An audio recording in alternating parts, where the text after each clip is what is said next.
पानी पीने के बाद क्या आपको भी ऐसा लगता है कि आखिर यूरिन फॉर्मेशन कैसे होता है? आज की क्लास खास आपके लिए है, क्योंकि आज हम करने वाले हैं एक्सक्रीटरी सिस्टम का मोस्ट इंपॉर्टेंट टॉपिक, जो कि है स्ट्रक्चर ऑफ किडनी ट्यूब्यूल। ये जो किडनी ट्यूब्यूल है उसको रीनल ट्यूब्यूल बोल सकते हो, यूरिनिफेरस ट्यूब्यूल बोल सकते हैं, और या फिर आप इसको नेफ्रॉन भी बोल सकते हो। नेफ्रॉन को पढ़ने से पहले आप पहले किडनी के बारे में जानिए। जो ह्यूमन बींग्स होते हैं, हमारे पास 2 किडनी होती हैं। जो आपका बैकबोन वाला रीजन होता है, बैकबोन के पोस्टीरियर वाली साइड में, बैकबोन के साइड में 2 किडनीज अटैच रहती हैं, जो कि आपकी जो आपकी रिबकेज है उसके लास्ट की जो 2 रिबकेज होती हैं वो उसको प्रोटेक्शन देती हैं। तो ये जो किडनी है ये बीन शेप स्ट्रक्चर है। अगर मैं इसका सेक्शन कटिंग करती हूं तो यहाँ पे आपको दिखता है यहाँ पर कि बाहर की साइड में एक ऐसा कैप्सूल हो गया, ये रीनल कैप्सूल हो गया। ठीक है, ये पूरा का पूरा है कैप्सूल। तो मैं यहां लिख देती हूं, दिस इज कैप्सूल। ठीक है, ये रीनल कैप्सूल हो गया। दिस इज, ये कौन सा कैप्सूल है? Renal capsule. ठीक है, ये बाहर का रीजन जो होता है इसको कॉर्टेक्स बोलते हैं, और जबकि अंदर वाला रीजन जहां पे आपको ये पिरामिड्स देख रहे हैं, ये कोन शेप स्ट्रक्चर दिख रहे हैं पिरामिड्स, इसको बोला जाता है मेडुला। अब जो ये कॉर्टेक्स वाला रीजन यानी जो आउटर पेरिफेरी का रीजन है इसको कॉर्टेक्स बोलते हैं। ये डॉटेड स्ट्रक्चर होता है, डार्क स्ट्रक्चर होता है, क्योंकि यहां पर प्रेजेंट होता है बॉमेन कैप्सूल। थोड़ा सा भी आइडिया रखो, क्योंकि जब मैं इसको डिटेल करूंगी तब आपको पूरा क्लियर हो जाएगा। ठीक है, यहां पर प्रेजेंट होता है, ये डार्क स्ट्रक्चर है कॉर्टेक्स रीजन में, जिसमें क्या प्रेजेंट होता है? Bowman capsule. बात करूं मैं पिरामिड को लेकर, तो पहले यहां पे मैं लिख देती हूँ दीज आर पिरामिड्स। तो ये इजिप्ट के पिरामिड नहीं है, ये पिरामिड्स हैं। ठीक है, यहाँ पे पिरामिड में क्या होता है बेटा? स्ट्राइप्स मिलते हैं आपको। ठीक है, कैसा मिलेगा? यहाँ पर आपको स्ट्राइप्स मिल रहा है। तो यहाँ पे मैं ग्रीन कलर ले लेती हूँ।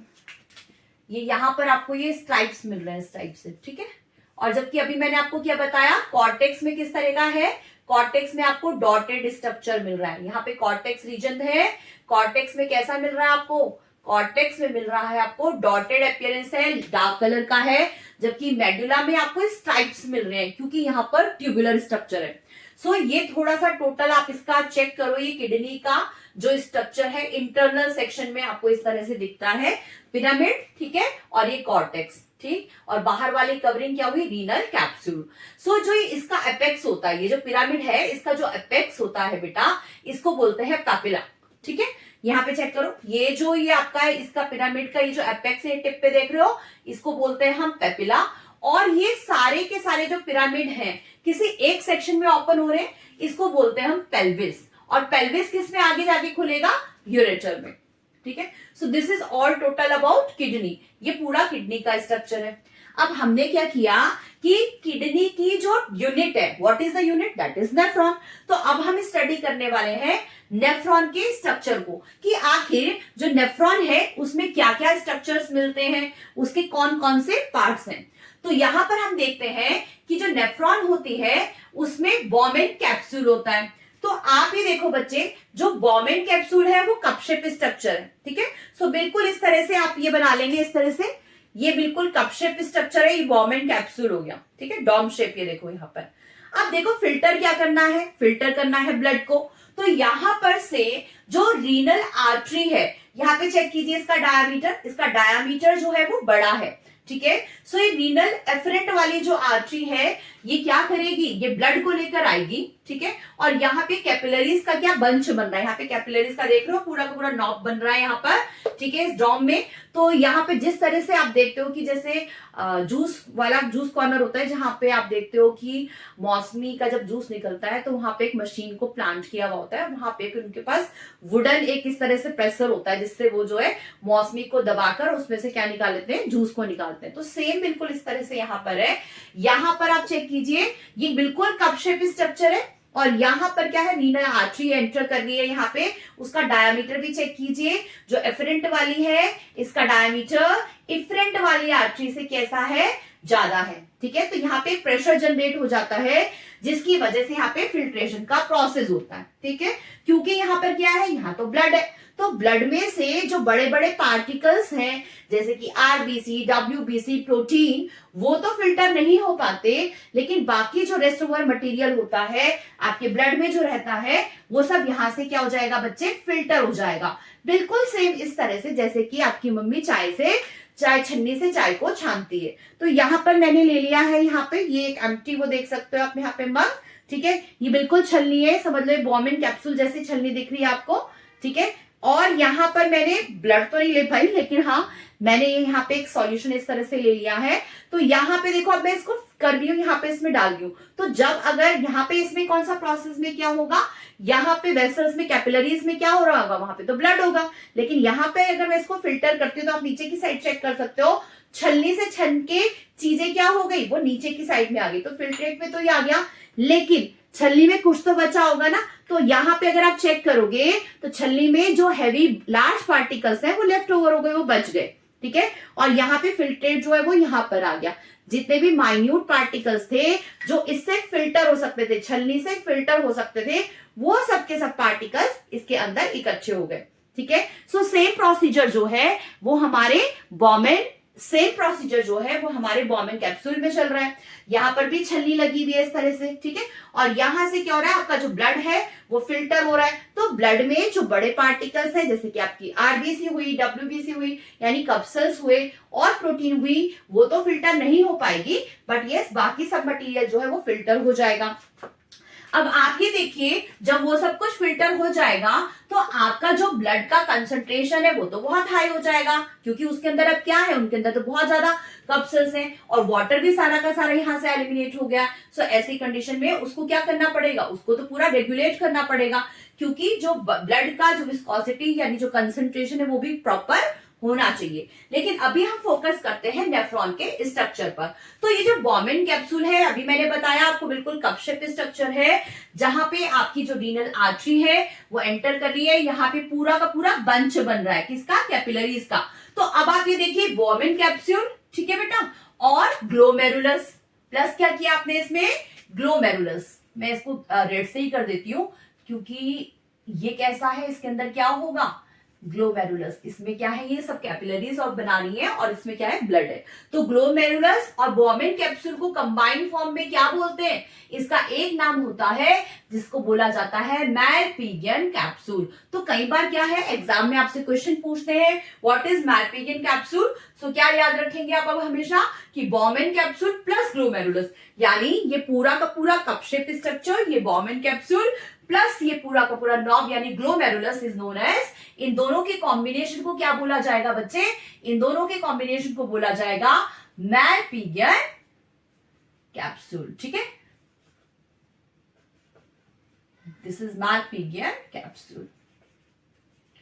अब यहाँ पे नेक्स्ट पे आएंगे हम, यहाँ पे दिस इज मैलपिगियन कैप्सूल। ये तो हुआ हमारा ये वाला स्ट्रक्चर। अब क्योंकि अभी मैंने क्या आपको बताया था, जो कॉर्टेक्स वाला रीजन है, जो आउटर वाला सरफेस है, ये कैसा होता है, डॉटेड अपीयरेंस रहता है, क्योंकि यहां पर ये वाला रीजन जो है वो यहां पर एग्जिस्ट करता है। इसी की वजह से जो कॉर्टेक्स वाला रीजन होता है वो डार्क अपीयरेंस में होता है, डॉटेड अपीयरेंस में होता है, ठीक है। तो क्योंकि वहां पर क्या है, ये बॉमेन कैप्सूल, और मैं ये कह सकती हूँ कि मैलपिगियन कैप्सूल्स आर लाइन देयर। सो यहाँ पे मैलपिगियन कैप्सूल की वजह से इसकी अपीयरेंस कैसी होती है, डार्क होती है। बट इसका पीछे का साइड यानी पोस्टीरियर पार्ट अगर आप चेक करते हो बच्चे, तो यहाँ पे आपको दिख रहा है कि कैसा स्ट्रक्चर है, ये पूरा का पूरा ट्यूबुलर स्ट्रक्चर है, यानी यहाँ पर पूरी की पूरी क्या है, ट्यूब्स है। तो अब देखो ट्यूब के कितने पार्ट्स हो गए, दो पार्ट हो गए। एक तो हो गया पीसीटी यानी प्रॉक्सिमल कॉन्वोल्यूटेड ट्यूब्यूल, ठीक है। सो प्रॉक्सिमल कॉन्वोल्यूटेड ट्यूब्यूल मींस क्या होता है, कॉन्वोल्यूशन मींस होता है वेव्स, इस तरह से लूप बनना, ठीक है। जैसे आप साउंड के चैप्टर में, जो फिजिक्स का साउंड का चैप्टर है, वहां पे ऐसे वेव्स बनाते हो ना, तो यहाँ पर बॉमेन कैप्सूल के बिल्कुल टचिंग में जो फर्स्ट ट्यूब्यूल आएगी दैट इज पीसीटी। इसका फुल फॉर्म क्या है, प्रॉक्सिमल कॉन्वोल्यूटेड ट्यूब्यूल। क्या नाम रहेगा इसका, प्रॉक्सिमल कॉन्वोल्यूटेड ट्यूब्यूल, ठीक है। इसके बाद ये आगे की ओर मूव कर रही है और ये यू शेप स्ट्रक्चर बना रही है, ठीक है। सो इसको बोलते हैं loop of Henle. So this U shape structure is known as loop of Henle. और इसके बाद फिर आप दोबारा से आप चेक कर सकते हो, दिस इज DCT यानी डिस्टल कॉन्वोल्यूटेड ट्यूब्यूल। तो यहां पर कौन सा रीजन आ गया, डिस्टल कॉन्वोल्यूटेड ट्यूब्यूल। डिस्टल मतलब दूर में, PCT मतलब प्रॉक्सिमल मतलब पास में। तो यहाँ पे बॉमन कैप्सूल के बिल्कुल पास में क्या है, PCT है। और फिर क्या आ जाएगा, लूप ऑफ हेनले। ये बिल्कुल यू शेप स्ट्रक्चर है, ठीक है। सो अगर आप यहाँ पे देखो बेटा, अगर आप यहाँ पे देख रहे हो तो यहाँ पे ये क्या हो रहा है, नीचे की साइड मूव कर रहा है, ठीक है। और इसके बाद ये क्या हो रहा है, असेंड कर रहा है, यानी ऊपर के साइड मूव कर रहा है, ठीक है। तो ये लूप ऑफ हेनले, ये यू शेप। सो ये लूप ऑफ हेनले, ये यू शेप स्ट्रक्चर है जो कहां पे ओपन कर रहा है, यानी ये ओपन कर रहा है डिस्टल कॉन्वोल्यूटेड ट्यूब्यूल में। तो यहां पे लिख देते हैं इसको हम, this is distal convoluted tubule, ठीक है। क्योंकि ये कैसा स्ट्रक्चर है, ट्यूबुलर स्ट्रक्चर है। और PCT का मतलब क्या है, फुल फॉर्म क्या है, प्रॉक्सिमल कॉन्वोल्यूटेड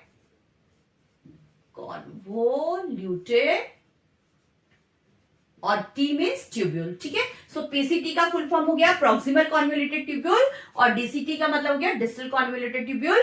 और लूप ऑफ हेनले कहां पर है, ये मिडल सेक्शन में है, ठीक है। ये यू शेप का स्ट्रक्चर है जो कि मिडल में है। सो this is all total about क्या, ये नेफ्रॉन का है, यानी आपने एक सिंगल यूनिट के बारे में स्टडी किया। और यहाँ पर तो बहुत सारे इस तरह से नेफ्रॉन सेल्स हैं यहाँ पर, ठीक है। सो अब देखिए जो इसका पीछे का पार्ट है, यानी जो ट्यूबुलर पार्ट है, वो जो ये पिरामिड्स आपने बनाए हैं वहां पे एग्जिस्ट करता है।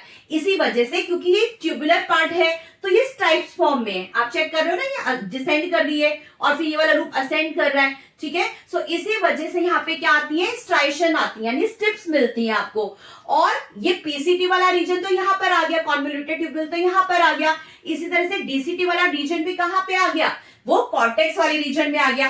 तो मैं आपको यहाँ पर इस तरह से थोड़ा ये ऐसे करके बता देती हूँ। तो कॉर्टेक्स रीजन जो बाहर की साइड में है, पेरिफेरी की साइड में, यहाँ पे आपको क्या मिला बच्चे, यहाँ पे आपको मिला बॉमन कैप्सूल, ठीक है।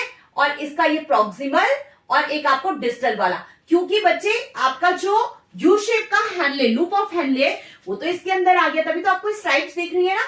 तो इसी वजह से कॉर्टेक्स कैसा है, कॉर्टेक्स डार्क अपीयरेंस है, जबकि मेडुला में क्या है, उसमें आपको स्ट्राइप्स दिख रही है और वो लाइट अपीयरेंस का है, ठीक है। और इन टोटल मालपिजियन कैप्सूल किसको बोला, बॉमन कैप्सूल प्लस ग्लोमेरुलस के इन टोटल जो हमारा कंप्लीट सेक्शन बनता है उसको बोलते हैं हम मालपिजियन कैप्सूल। सो अब ये सारे के सारे जो डक्ट्स होंगे, ठीक है, प्रॉक्सिमल कन्वोल्यूटेड ट्यूब्यूल जो है, ये किसमें ओपन होंगे, ये ओपन होंगे कलेक्टिंग डक्ट में, ठीक है। ये किसमें ओपन होगा बच्चे, this all thing will open in collecting duct में, ठीक। सो यहां पर देखिए, यहाँ पे कलेक्टिंग डक्ट में है और इस तरह से जो यूरिन है वो क्या होगा, नीचे पास आउट हो जाएगा। लेकिन नेक्स्ट वीडियो में स्टडी करेंगे कि किस तरह से ये जो नेफ्रॉन है वो फिल्ट्रेशन के प्रोसेस को कंडक्ट करती हैं। So this is all total about the structure of nephron cell. I hope so कि अब आपको ये नेफ्रॉन का जो स्ट्रक्चर है बहुत अच्छे से क्लियर हो गया होगा। और अगर आपको मेरा पढ़ाया हुआ समझ में आता है तो अपने फ्रेंड्स के साथ ज्यादा से ज्यादा इसको शेयर करो, लाइक करो और सब्सक्राइब तो करो ही करो। सो मिलते हैं नेक्स्ट वीडियो में। Till then stay safe, healthy and bye bye.